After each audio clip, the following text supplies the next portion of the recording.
Anda kembali di Kabar Khusus, pemirsa, dan kali ini bersama saya Muhammad Sofyan. Pemirsa, penelitian obat COVID-19 kembali memunculkan titik terang. Obat steroid berdosis rendah yang disebut-sebut sebagai atau bernama dexamethasone ini efektif menyembuhkan COVID-19.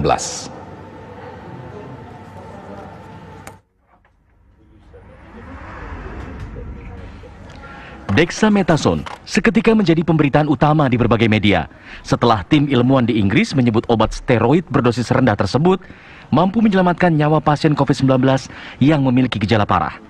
Dexamethasone turut diuji cobakan dalam perawatan pasien COVID-19 secara langsung dan ternyata hasilnya menunjukkan obat ini dapat mengurangi resiko kematian pada pasien. Penelitian dilakukan terhadap 2.100 pasien COVID-19 yang dirawat di sejumlah rumah sakit di Inggris. Dexamethasone diberikan dengan dosis 6 mg per hari selama 10 hari.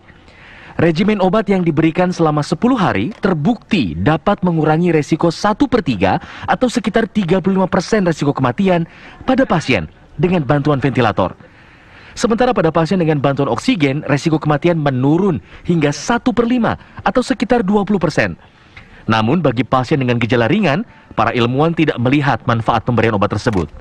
Perdana Menteri Inggris Boris Johnson menyebut temuan ini sebagai prestasi ilmiah Inggris yang luar biasa, serta memastikan ketersediaan obat, termasuk sebagai antisipasi jika terjadi pandemi gelombang kedua. I do think that we're now starting to see with drugs like dexamethasone, the idea that perhaps you could combine that with with other things. We're seeing the first chink of light, which I was perhaps a bit dubious about. We're seeing the first chink of light, and the hope that there will be preparations, treatments, there already are, that can make a big difference to mortality rates. Dexamethasone telah digunakan sejak awal tahun 60-an untuk mengobati berbagai penyakit yang berhubungan dengan inflamasi dan kekebalan, seperti rheumatoid arthritis, asma, dan beberapa jenis kanker. Harga yang relatif murah, yakni sekitar Rp112.000 per strip, dan beredar bebas dalam jumlah besar, membuat obat ini diharapkan dapat menjadi solusi penanggulangan pasien COVID-19 di negara-negara miskin.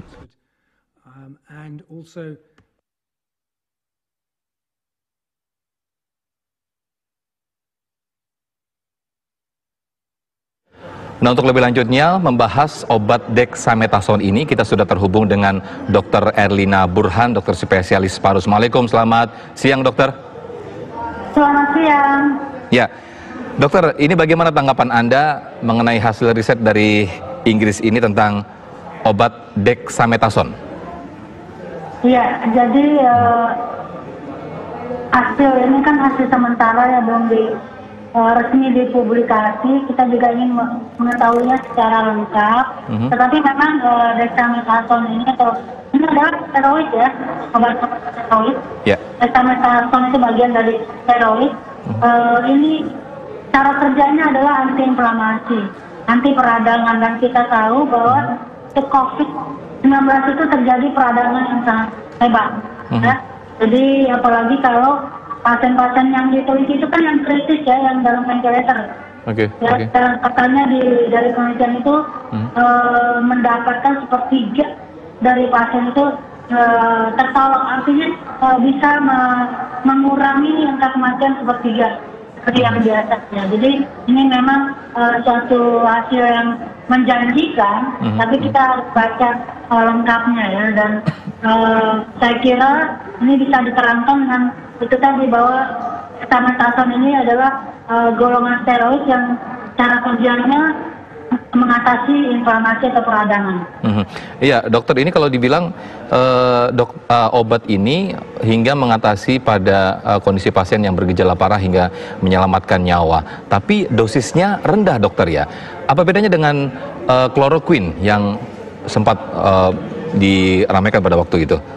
Ya, itu kan dua golongan obat yang berbeda ya. Jadi kalau dexamethasone ini anti radang ya, anti radang atau istilahnya anti inflamasi.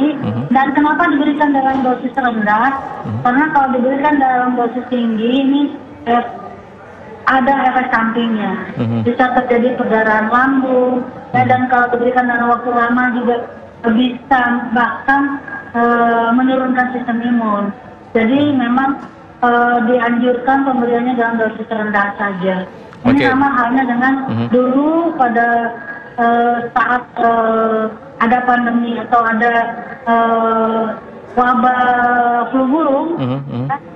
Itu bukan wabah, tapi artinya pada saat kita dulu berdampak dengan banyak pasien flu burung di Indonesia, WHO pun mengatakan tidak direkomendasikan pemberian steroid. Tetapi kalau terpaksa boleh diberikan jenis hidrokortison tapi dalam dosis yang rendah. Jadi semata-mata tujuannya adalah untuk anti radang.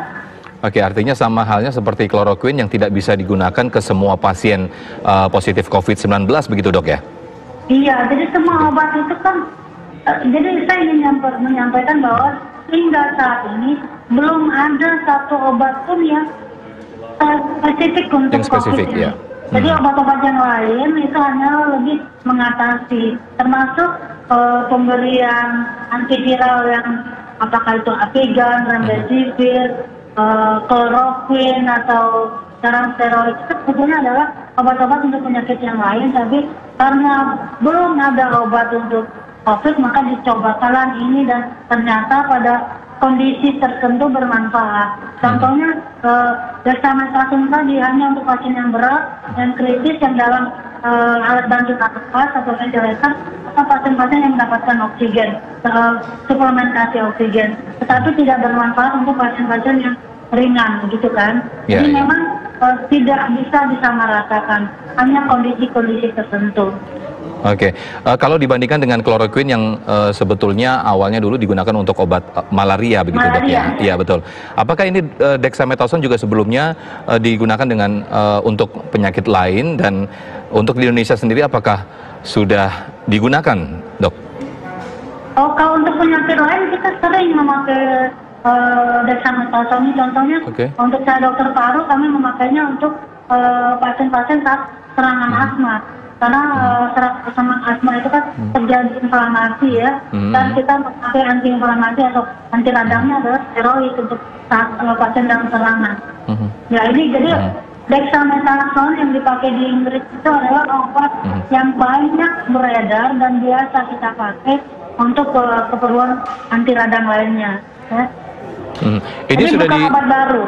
Artinya ini sudah dengan hidrokloroquine itu bukan obat baru, tetapi adalah obat-obat seperti untuk malaria atau yang aman dulu dipakai, tapi untuk COVID ini masih disesuaikan juga.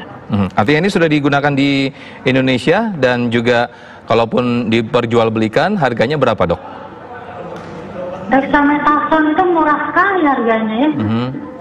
Murah sekali. Oke. Tapi tentu saja yang dilakukan di Inggris itu kan dalam trial ya, jadi artinya dalam uji klinik. Makanya kita lihat hasilnya, apakah kalau ini memang ini diterima baru kita bisa pakai dalam pelayanan. Tapi kalau belum maka kita bisa pakai dalam uji klinik juga, jadi dalam trial juga. Kalau selama ini di Indonesia sendiri untuk penderita COVID-19 yang cukup parah, ini obat apa aja, Dok, yang digunakan dan efektivitasnya? Ini kan ada buku protokol tata laksana COVID-19, itu disusun oleh Perhimpunan Dokter Paru Indonesia, Perhimpunan Ahli Penyakit Dalam, PAPDI, kemudian Ahli Jantung, PAPDI, Perhimpunan Ikatan Dokter Anak Indonesia, Perhimpunan Ahli Anestesi. Kita 5 organisasi profesi ini membuat protokol untuk pasien COVID, tergantung gejalanya ringan, sedang atau berat.